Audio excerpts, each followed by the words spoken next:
Hi guys, welcome to another episode of Where the Mind Wanders with Joe and Spoons and Joe, however you want to put that. I like to introduce you first. Spoons and Joe. Say hi, Spoons. Hey, how are ya? I'm doing good and hope the audience is doing great. Um, we're on episode 4 and we're really just going to let the mind wander today. Um, Spoons and I are both feeling a little tired today. We're not sure what to talk about. Um, is there anything you want to start with, Spoons, or? There's been so much on my mind this last week, but a lot of it feels like heavy. Yeah. And I don't necessarily want to start off in something heavy. So I don't know. There was a couple of topics we talked about beforehand. And I don't know if any of them sound interesting at this point, but we were talking about deja vu and what that could be. And then we were kind of talking about some of the psychedelic experiences Mm, that we had talked about on an unreleased episode. mm. So either one of those sound interesting. Well, Deja Vu is a kind of a mystery to me. I have no idea, and I'm very skeptical about all the theories I've heard out there. But then again, who knows? I don't know. Like the only thing I know about Deja Vu, and I've been having it since I was a kid. It comes and goes. Usually, when it comes on, I experience it repeatedly over a course of days or weeks or whatever, and then I don't for months or maybe in years, and then I experience it again. Um, Last time it was happening, I was noticing there was always like an emotionality in the overall consciousness when I recognized that something was familiar. Like everything felt familiar in the sense that like I felt like I've been in this room before, in this lighting before, just the TV was on, my woman was talking about something like like all this was going on in the room, but there's also all this stuff going on internally that was part of the deja vu, feeling like I've done this before, where certain thoughts would arise or a feeling that would arise. And one distinct thing is I always feel like there's always an emotion. An emotion could be different things, but like there's always like an emotionality attached to the overall experience, which made me Mhm. wonder if this is just like this emotion has surfaced again. Like if this, so I'm on a certain vibration because the overall vibration, the emotion is the most like I don't know, um, I don't know how to put it, primal part of it, and and it made me wonder. Okay, I'm on this frequency again, so maybe I'm seeing this overall pattern around me, and enough of the overall pattern that I've experienced this before, and I'm just putting everything else together into this experience right now. Um, Mhm. and that's the best I could come up with. I really do not have any idea. Everybody has their opinions about it. I really not sure about any of the opinions I've ever heard about it either. I Yeah. don't feel like Deja Vu's special or I get anything out of it. Usually, sometimes I used to think like if there was a thought that was attached to the overall deja vu experience, oh, maybe I've experienced this before and something's about to happen, but then that never happened. So it was just some crazy thought.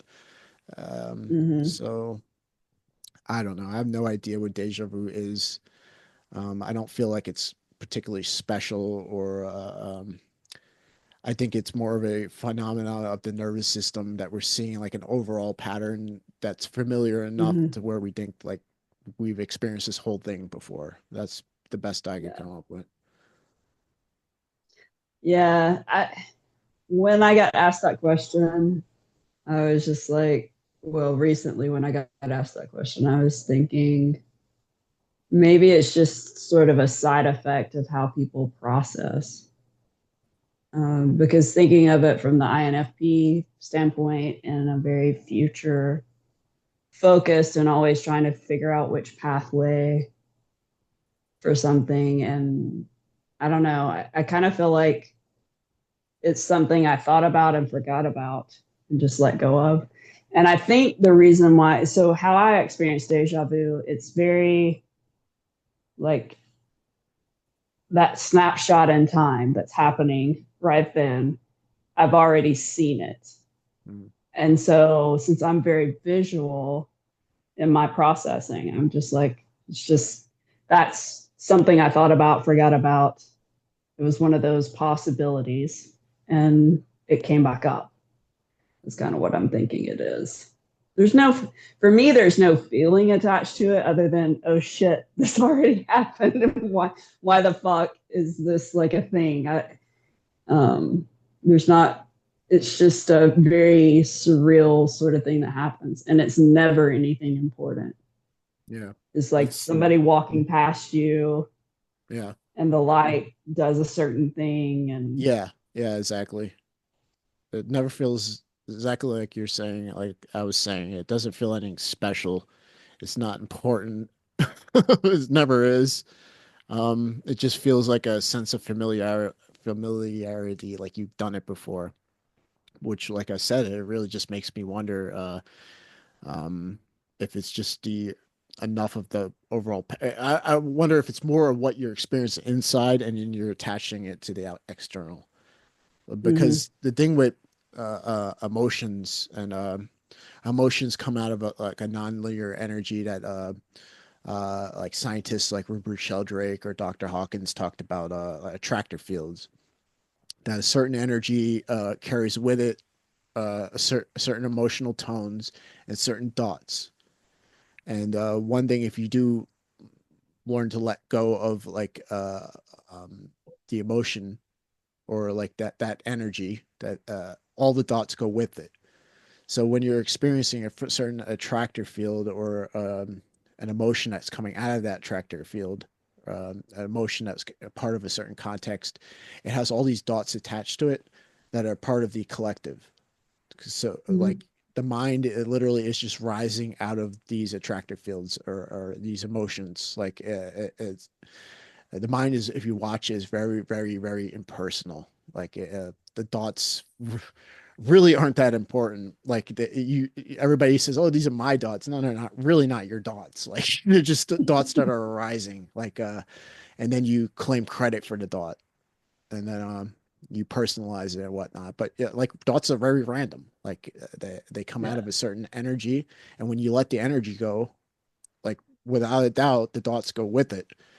And yeah, even being around certain people and being in their presence, in their aura, brings weird dots.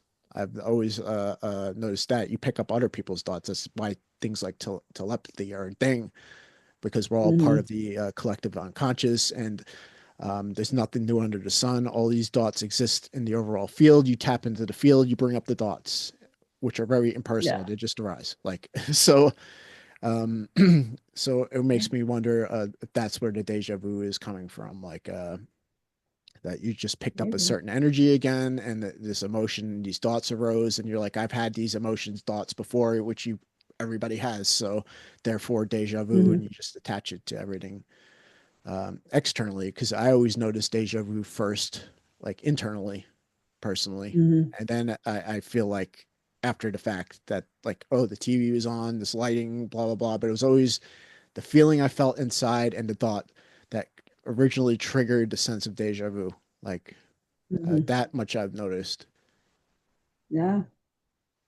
I can't remember the last time I had deja vu. Hmm. It's been quite a while. I used to have it, you know, infrequently, but I guess that's where I'm kind of pulling my theory from is because I don't do as much of the future thinking with people anymore. Like I just try to have the conversations instead of thinking of all of the possibilities and pre-planning what I'm going to say or how I'm going to whatever. And as I've let that stuff go, I don't have those deja vu moments. Yeah, it's been some months for me too. I did have some experiences when I was in Arizona that I've talked to you about. Like, I don't know if we aired them or not. I think we spoke maybe on an episode we didn't air, but I No, we didn't air that episode about where you uh, talked about your Arizona experience. So if you want yeah, to talk about that. yeah, sure. Because that wasn't like a deja vu. Like that was it was a sense of familiarity, but it wasn't like deja vu. Hmm. Like all of a sudden you're sitting there and you're like, oh, I felt like I've been in this room with the TV on, this person talking, blah blah blah. Like this was different. Uh, when Sandra and I drove up to on our way to the Grand Canyon, um, like when you get north of Flagstaff, eventually you jump off the interstate and you start taking a highway uh, that goes north towards the Grand Canyon. And when you hop on this highway, it for a while it's just straight. As far as you got the eye can see, it's just straight, no curves, just going straight into the horizon. And there's one Hmm. random mountain. It seems to be driving into the mountain from the Humphrey. distance. Yeah, something. Yeah, and um, I had this sense that I've been here before. This is and it was the first time I ever went to Arizona. Like I'm from the East Coast. The farthest west I ever went was Chicago, and I was getting such a sense of familiarity. It wasn't like deja vu either. It was like I've been here before, but not in this body, in this life. Like Hmm. that's the kind of the feeling I got. And it like literally brought me to tears. And like Sandra's like, "What's wrong?" And I'm like, "I don't know." The whole experience, like I don't know. Like and I had this whole sense of feeling like that all the way up to the Grand Canyon, basically. Um, and the only time I've ever felt like that as well was the movie Dances with Wolves, like with Kevin Costner. Like Hmm. every time I watch that movie, I get the same like goosebumps and like this feeling like this is too familiar to me. Like something about Yeah. this story is way too familiar to me. It's Hmm. very funny as well because the army unit he's in the movie was the army unit I was in when I was in the army in this life. Just the modern Interesting. version, but it's the same, the Second Cavalry Regiment. Um, Yeah. um, and like I don't, I we had to learn a little bit about the history, and yes, the Second Cavalry was involved in the Indian Wars going out west. Um, Back when they were on horseback, now they're in strikers. But but yeah, in Arizona, I just had this feeling like I've been there before, and um, something really deep, way beyond me, like Joe. Like Yeah. I didn't have any visions. I didn't see my a past life. I didn't, but there was just this sense of familiarity that was like deja vu times 1,000. Like Yeah. that like was very emotional and it really I didn't know what to think about it or handle it at the time. It even took me maybe a month or two to even coming back where I could settle back into my life again. But very interesting. I do know past lives are a thing. I know Yeah.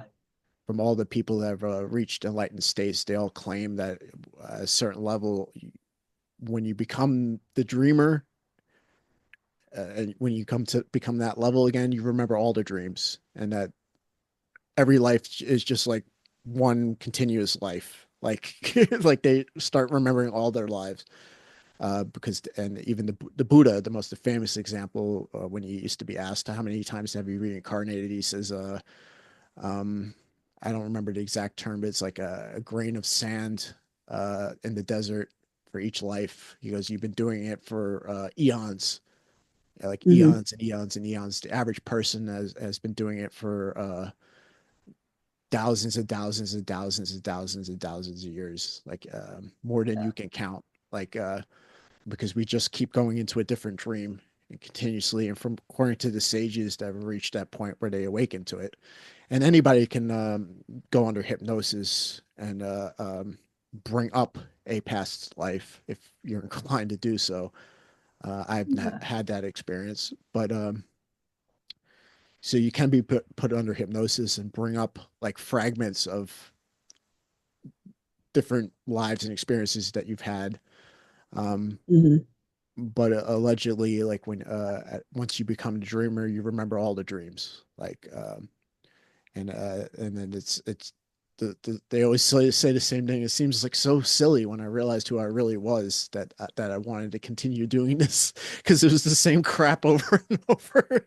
Like you screw up one life and then you flip flop to the next one to right the wrongs of the last one, and you screw up more, and it's just this never ending process of, or what the Buddhists call Hmm. the wheel of the cycle. Um, Yeah. and I do kind of intuit that that was something going on like that. Um, I just don't, I don't know any of the details. Um, Yeah. um, but yeah, but that's different than like the deja vu we were just talking about. The other deja vu Hmm. I've experienced, like since I was a little kid. I remember Yeah. sitting in like my room as a little kid and being like, "Oh, I felt like this has happened. This toy was here, and blah blah blah blah." Like, but Hmm. there's nothing special about it. It's just some phenomenon I can't really put my finger on. Um, that, Yeah. yeah. Yeah. No, I think when you experience a place like that, it's definitely different than that day to day sort of.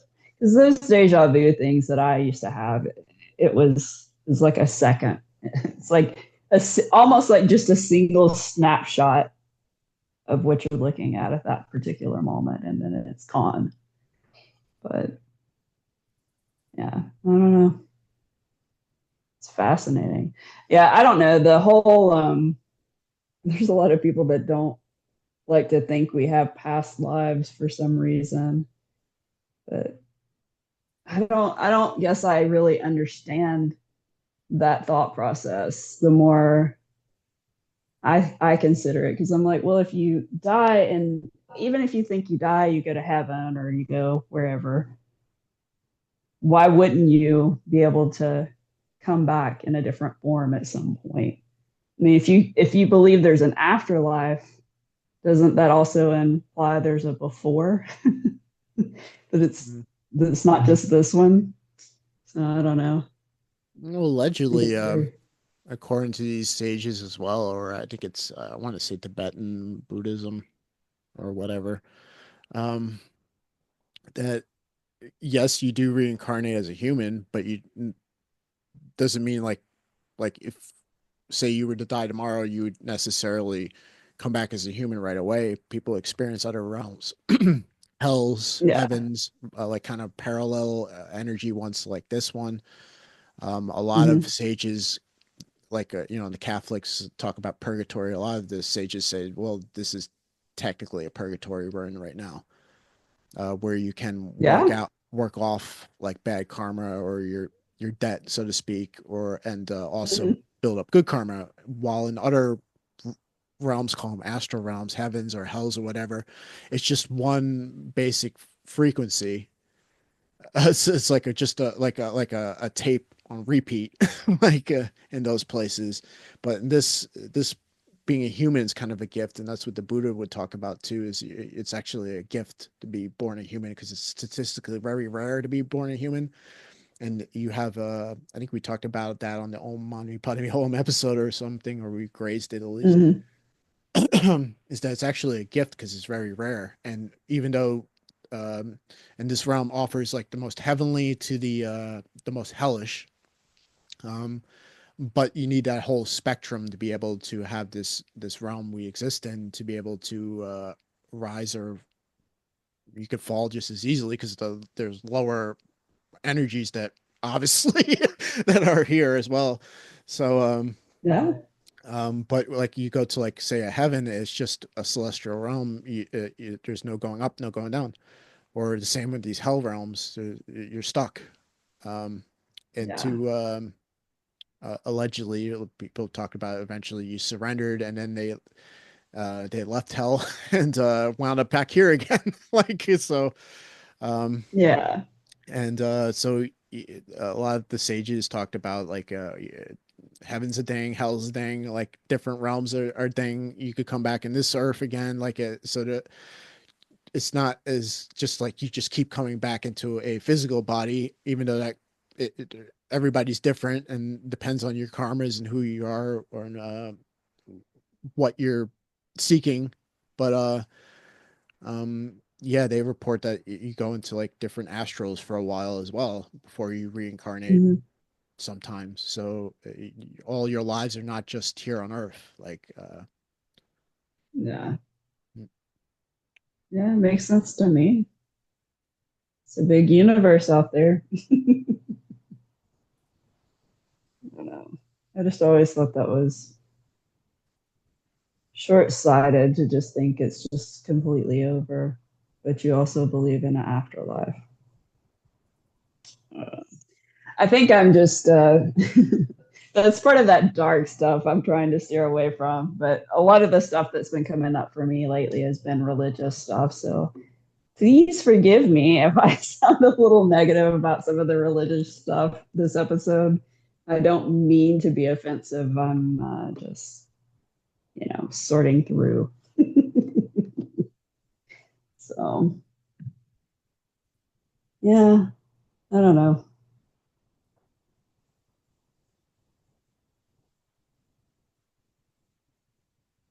Yeah, I don't know where I want to go after that. Someplace not too dark let's or talk deep. about heaven. Huh? Well, while we were talking about Buddhism, um, Yeah, there's many schools of Buddhism, just like there's many different schools of Christianity. It's like Buddhism isn't yeah. all just one thing either. The common thought is that okay, Buddhists just believe in reincarnation and they're seeking enlightenment and such, which is the ultimate goal. That's what the Buddha taught was how to reach enlightenment to break the cycle.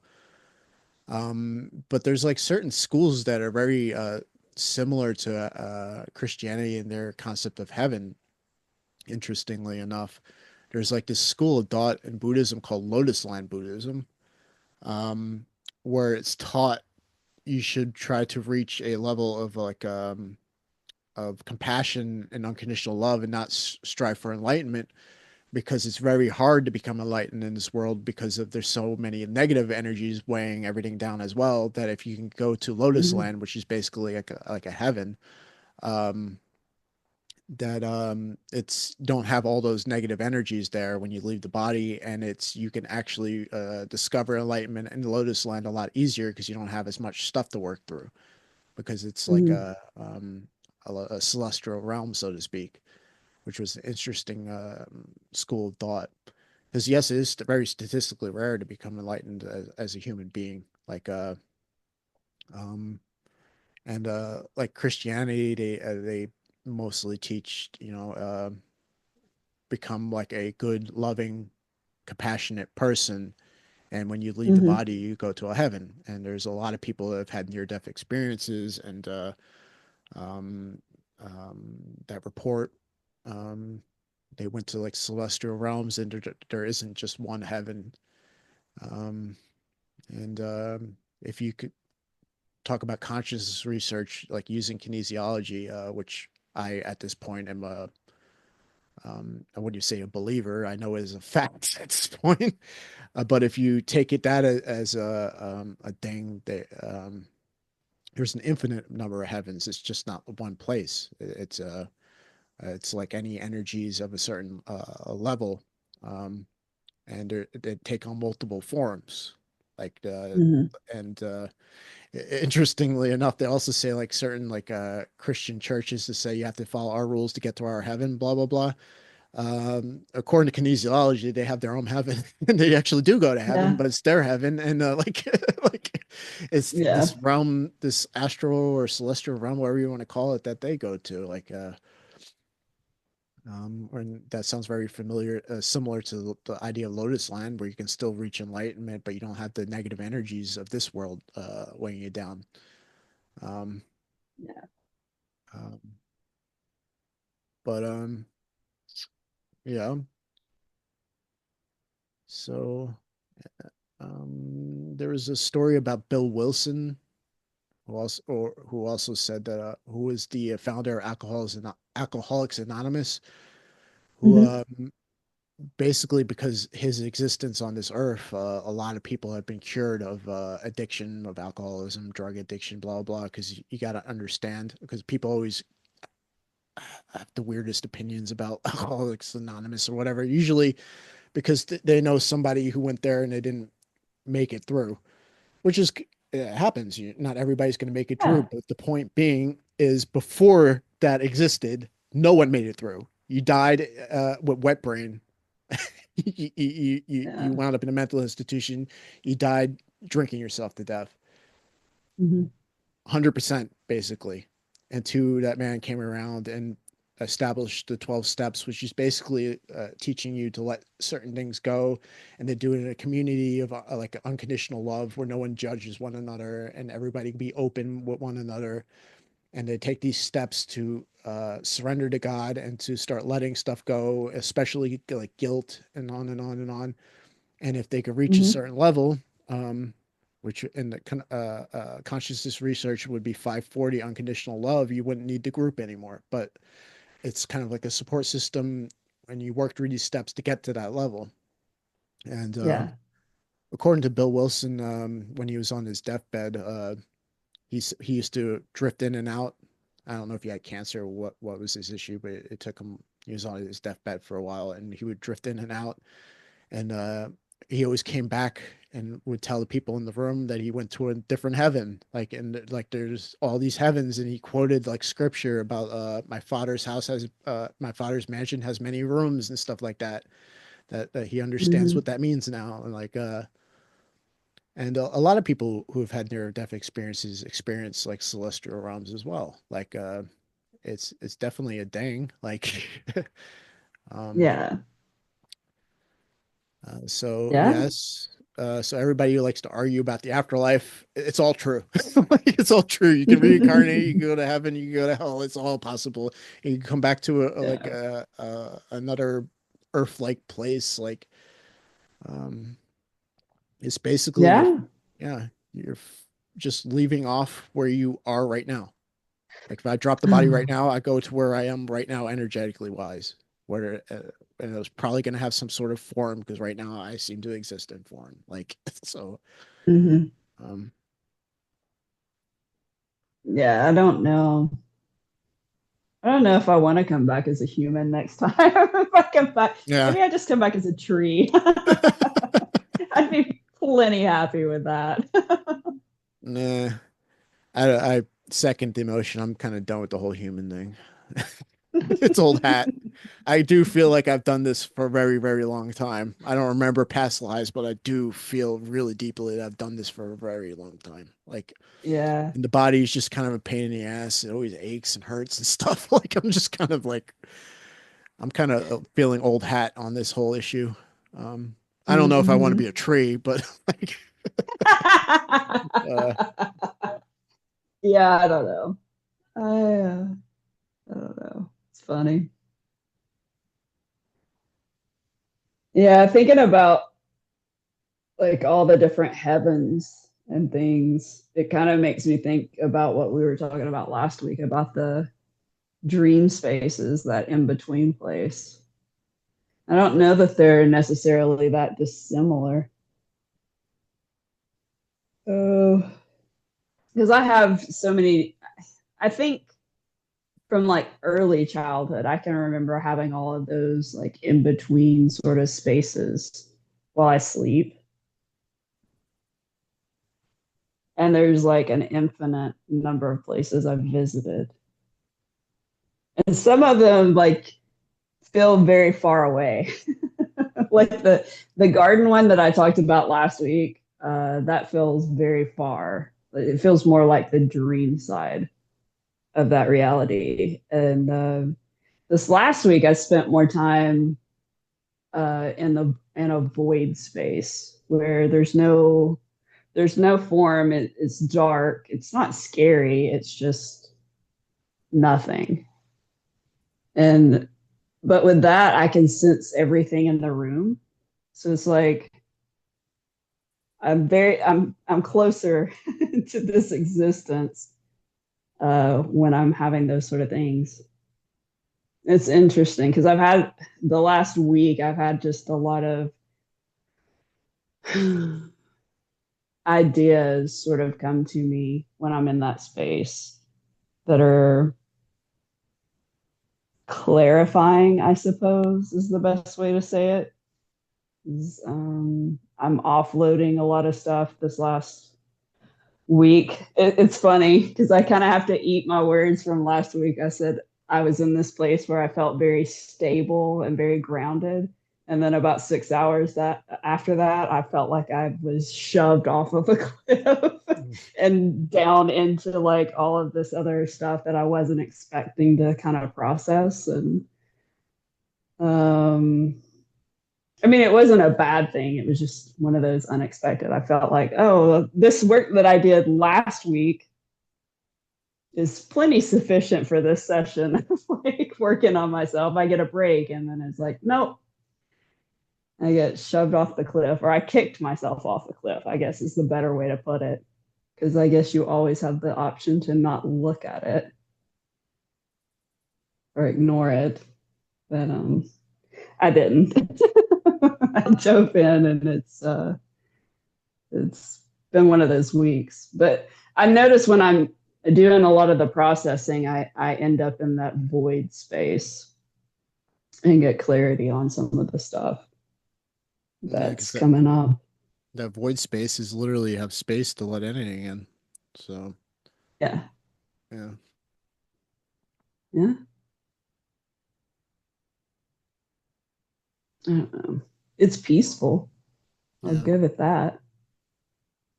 And to me, that's closer to the dreamer than the dream, and that's why from that you can dream anything. At least that's how I see it. Like, I feel more of that what the Apasionators call the self in that state, which is the state that dreams all the dreams, whether they're heavens or hells or earth realms or whatever. Um, Mm-hmm. there's always that thing that's aware of everything, like we discussed last time. Yeah.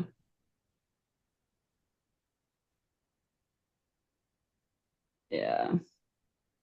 It's I don't know. I feel like the dream space, I think about it so much now. um, because it's such a big part. Like I don't know how people that do things to suppress their dreams. I don't know how they ever are able to process any of the stuff out, you know? Because so much, I feel like so much of my healing work or just even like trying to form a new habit or whatever, all of that happens in the dream space more Yeah. so than the waking space. It seems like dreaming is very necessary to rewire. Um, that's actually why people who smoke a lot of weed don't dream. I didn't dream Mm. when I smoked weed a lot. It seems pretty universal. Of course, it's gonna be the one guy pops up. I dream and I smoked fucking a pound of weed a day, but um, most people don't dream. And one interesting thing, because they've done a lot of studies, there's this one psychiatrist that I used to follow on YouTube for a while. He used to talk about all these uh, this like reports and researches projects that people have been doing. And one thing that they found that people who smoke weed, it's very hard for them to break habits of other habits. Forget the weed part, but it's like and they don't seem to learn from mistakes and it's almost like a spiritual and psychological kind of retardation, like when people smoke weed. Smoking weed doesn't Mm. necessarily make you dumb, but it does mess with your nervous system. That's why everybody who smokes weed on a daily basis all talk the same. Like Mhm. how all gay men have that same kind of like, they're gay. Every stoner they talk like a stoner. Like they have that dialect. I don't know what to call it, but everybody knows what I'm talking about if you're honest. But, like I've known stoners my whole life. They all Yeah. talk the same. So it does have an effect on your nervous system. And what these research projects have found is it's very hard to break habits until you stop smoking weed. It's very hard Mhm. to learn lessons unless you stop smoking weed. And like I said, there would be the one person pops. I learned my lessons. Probably not, but maybe you do, but maybe you could do a lot better if you weren't stoned all the time. Um, Yeah. and yeah, I get it. I smoked weed off and on since I was 12. I have to say I did use it as a tool for suppression, which in my best estimation is what most people who have to smoke on a regular basis are doing, because they turn Mhm. into you get them not to smoke weed for like one day, they turn into complete assholes. Like they're grouchy, they're nasty, their whole tone and demeanor in life is different. They have to be stoned all the time. It's because they're suppressing stuff. Dare I said it? Yeah. I don't care if you smoke weed or not, but that's the truth of the matter. And it does mess with your nervous system, and it is very hard to break habits. And um, there are certain belief systems I noticed that have a very high correlation to being stoned a lot. Um, it does have an effect on you on a mental level and a spiritual level, and physically you don't dream, which I find it very interesting. Yeah. Because dreaming, like Spiz was saying, it does seem to have something to do with like rearranging yourself, and if you're not letting yourself on a neurological level do that, I can see how breaking habits is almost impossible. There's like Yeah. certain studies where they show that like like almost 100% people would not break certain like habits or thought processes until they stop smoking weed for like months. That Uh-huh. just for months. Like you had to clean yourself out Yeah. for months, and then they would report dreaming again, and like having psychological episodes, because that's everybody's excuse these days is, oh, it's my medicine. Like no man, Mhm. it's not. You're using it to suppress certain things, and it's like my best Yeah. estimate holds a lot of people back. Like It can. I think, I don't know. I guess I can kind of sympathize with it to an extent. I never smoked. I never had any desire for it or whatever. So I don't have that sort of experience to go off of. But I am queen of suppression. Like, I know how to suppress shit easily. Avoidance is like just life a lot of times. So even um so I had like a period of time right before I started doing any of this work where I couldn't dream, and or I couldn't remember any of my dreams. It got to that point.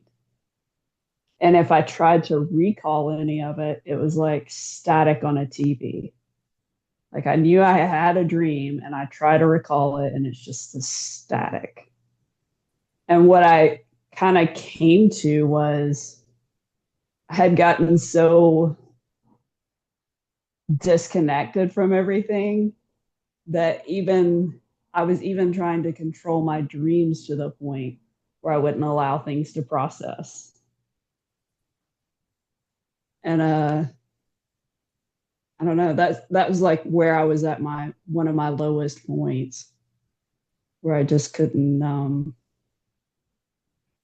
see the point. It's like there's no point in any of this existence anymore, you know. Um, the only thing that really kind of got me back out of that was I sort of made a deal.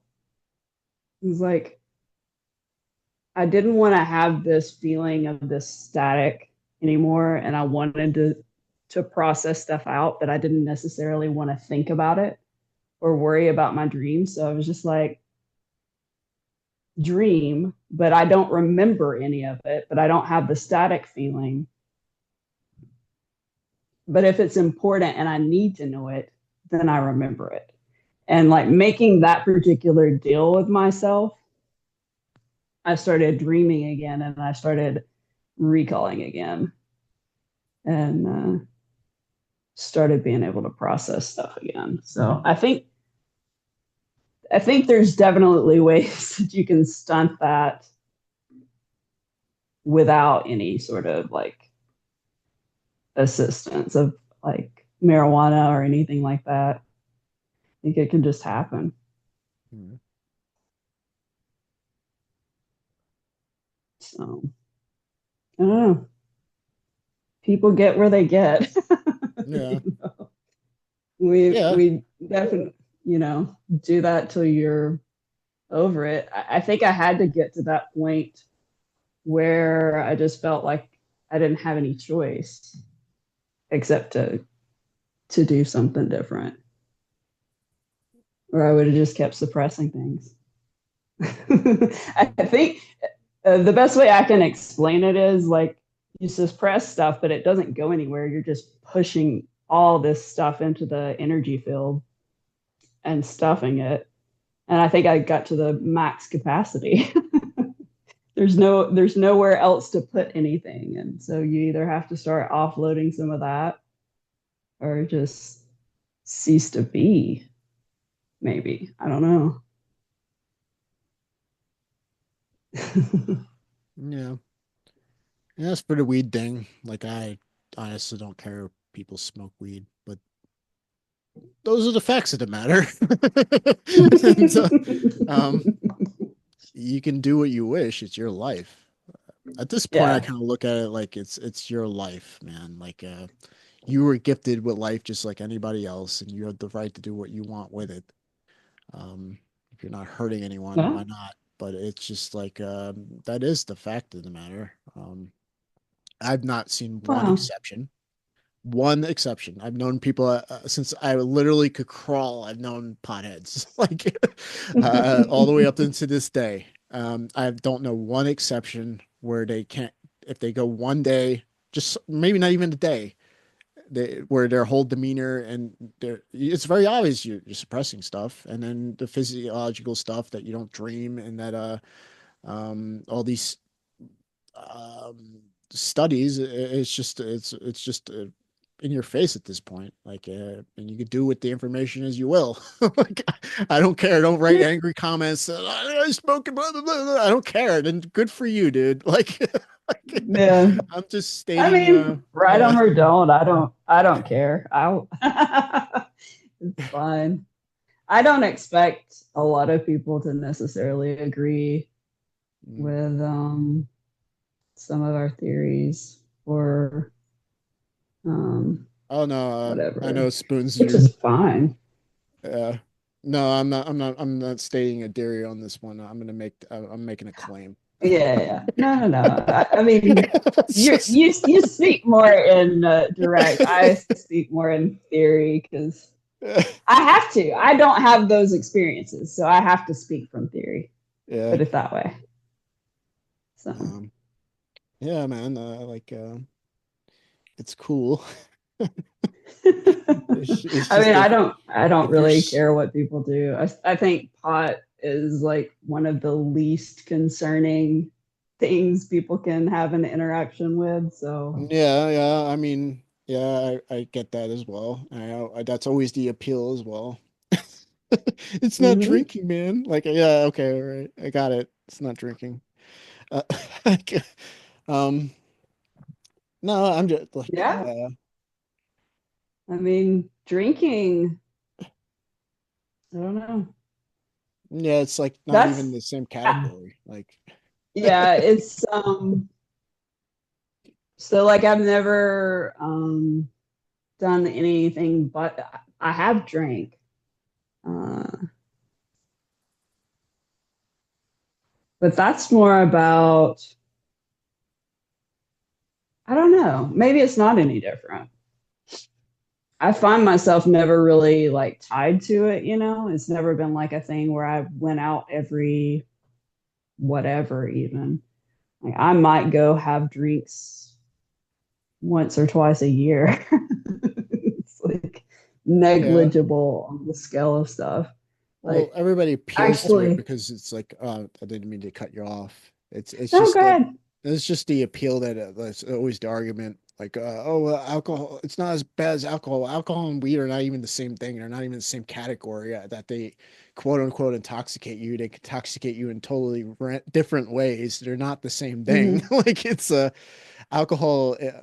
I guess there are functional alcoholics, quote unquote, but like alcoholics are like they generally don't function too well. You can function and be stoned all day. I've done it. Like I've known people Yeah. that have done it who do it. Like you can be sort of functional. What the only thing I'm trying to explain with the weed thing is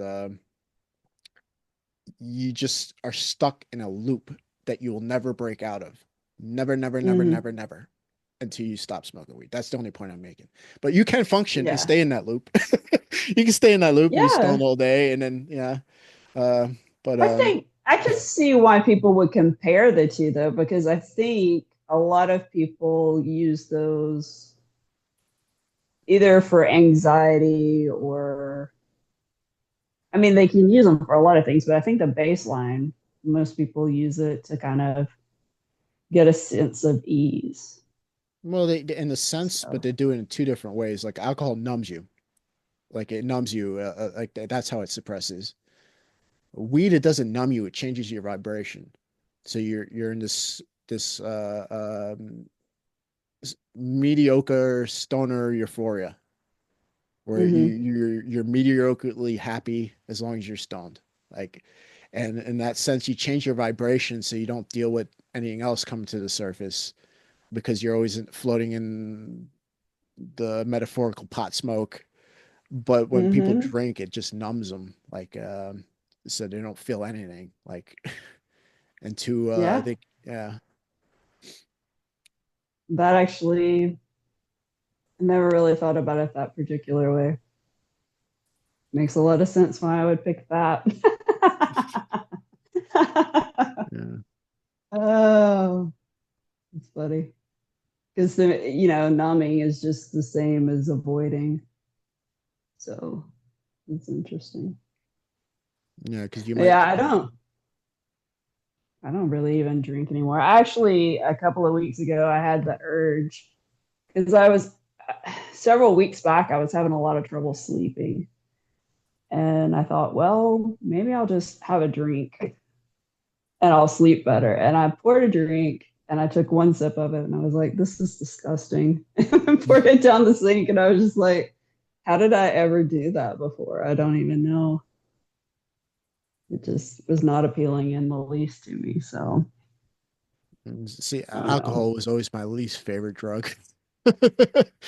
I I drank pretty heavily when I was in the army on the weekends, Hmm. because that was the thing to do, to go out with the guys to Yeah. drink. And literally, I hated being in clubs and bars so much that I had to drink just to like tolerate being there, 'cause I didn't want to be there, Hmm. especially like clubs with loud, obnoxious music that I didn't enjoy. Like I had to numb myself basically to do it. And that was the Yeah. thing. You get drunk on a Friday or Saturday night and do the walk of shame from the trains. We used to have a in here in Germany at the base I was at, is 3 miles maybe from the train station that would take you to Nuremberg where everyone went and partied, to like a 3 mile walk to the gate, just the gate, not to mention another mile or two to walk to your barracks.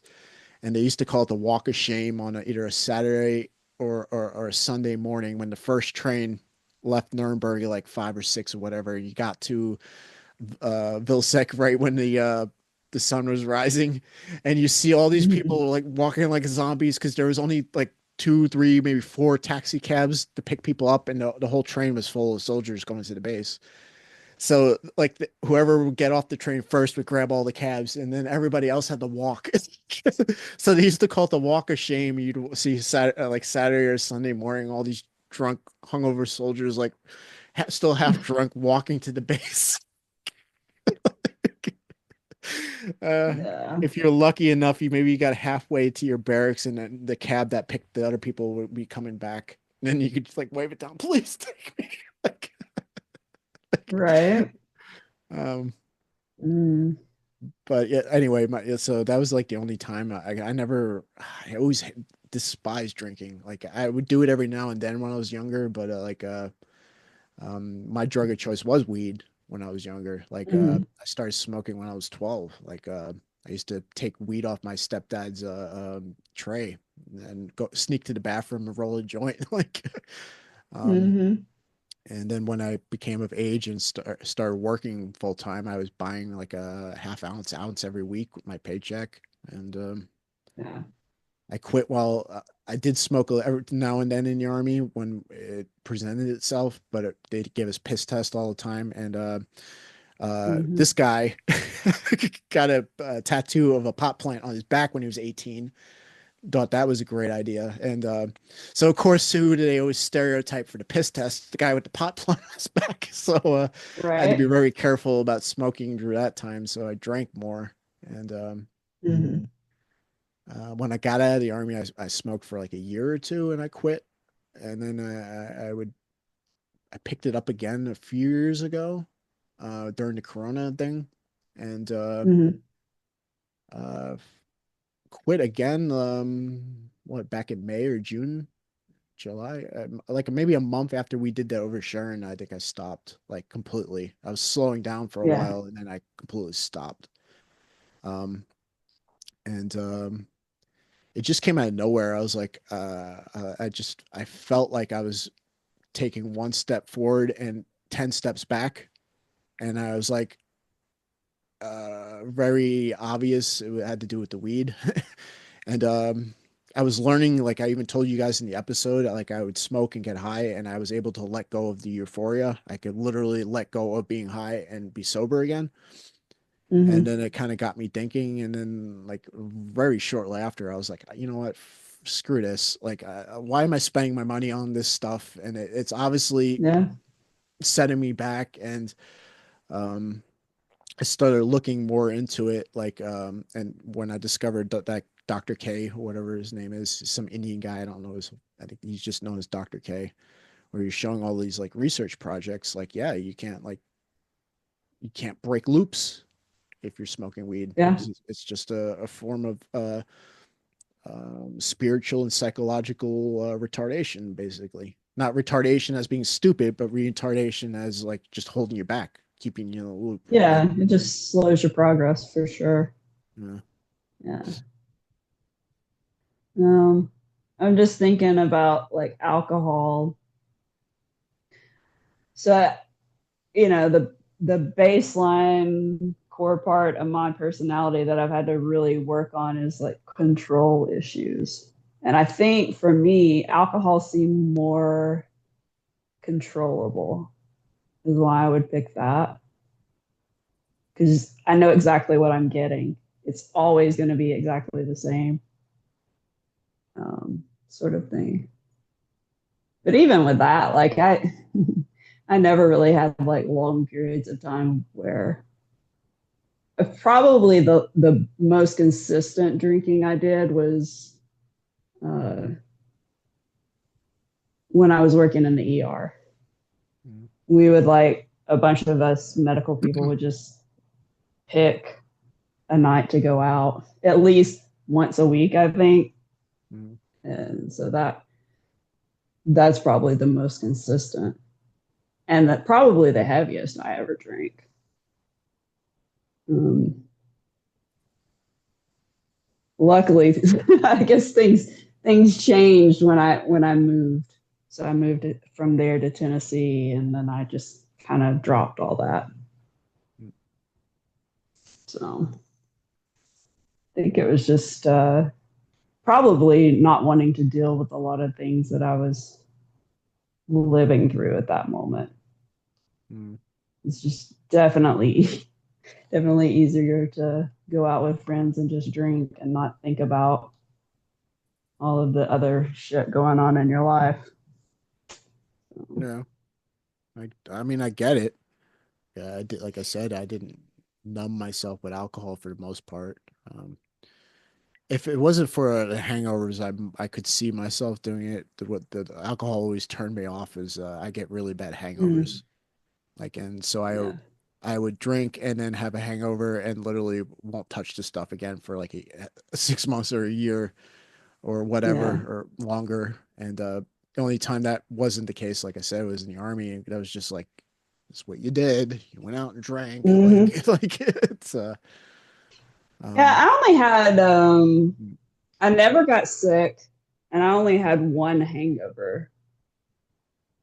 And that was I went with some friends to a brunch. And I think it was champagne. There was like some kind of champagne mixed with something.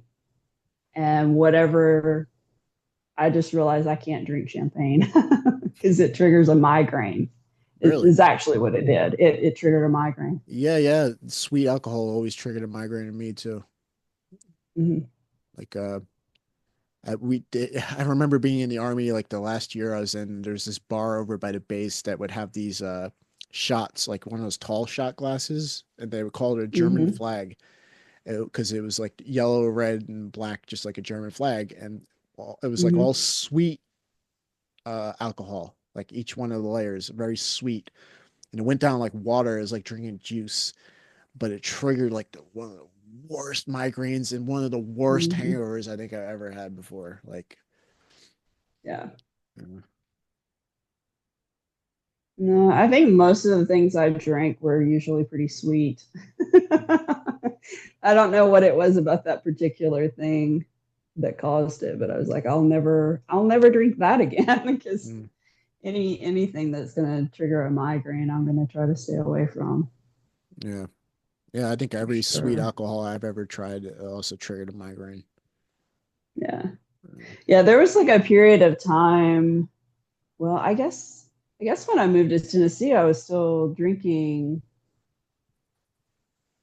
pretty consistently now that I'm thinking about it because we used to go every Friday night to this Italian restaurant and we'd order like a couple of bottles of wine.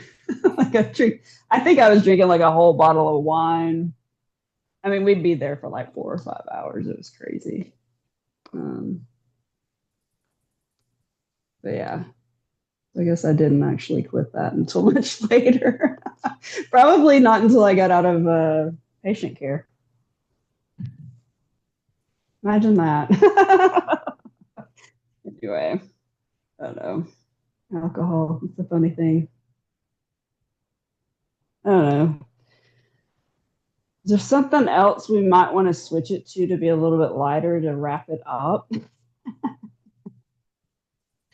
I'm trying to think of something else maybe we wanted to talk about to end on that's not so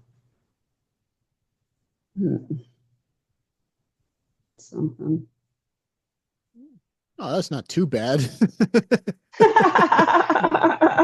True. Wasn't it like a high note, but it wasn't a down one either. Yeah. Uh, um, I don't know. I think I'm just a little extra self cautious this week because I just feel like I've every conversation I keep feeling sort of the downward pull. I don't want it to be dark. So hmm. yeah. Anyway. Yeah, you're not putting it on me. I don't have. I don't got nothing. I got Yeah, I don't blank. have anything either. I got blank as far as you can see. Yeah. Um, I don't know. I mm, can say from this week I've had a lot of positive shifting stuff as well though because I've had a couple of different friends pop back up that I haven't talked to for quite a while and I actually have plans to go out this weekend and not drink. We are going to brunch, but it's not like that. So that's going to be good. I'm excited. It's kind of interesting. Like when you clear a lot of negative stuff, it seems like it pulls people back to you. So other than that, I don't really know of anything else for this week. Yeah. Hmm. Should we wrap it up then? Maybe, unless you know something else to talk about, because I think all I have left is sort of not stuff I want to touch on this week. Maybe All next right. week. Fair enough. All right, guys. Then I guess we're gonna wrap it up. I hope you got your fill today. We kind of wandered, talk about heaven to drinking and smoking weed, and like to some people that is Deja heaven, I vu. guess. Um, Yeah. but yeah, you can catch our show every day on YouTube. Well, not every day. Every Monday on YouTube at 3:30 p.m. Eastern Standard Time. Spoons is generally in the chat room. I make attempts, but I'm usually not home from work that quite yet. So Spoons usually holds down the fort there. We also have a Telegram channel, the same name, Where the Mind Wanders. And all right, until next time, guys, take care. Yeah.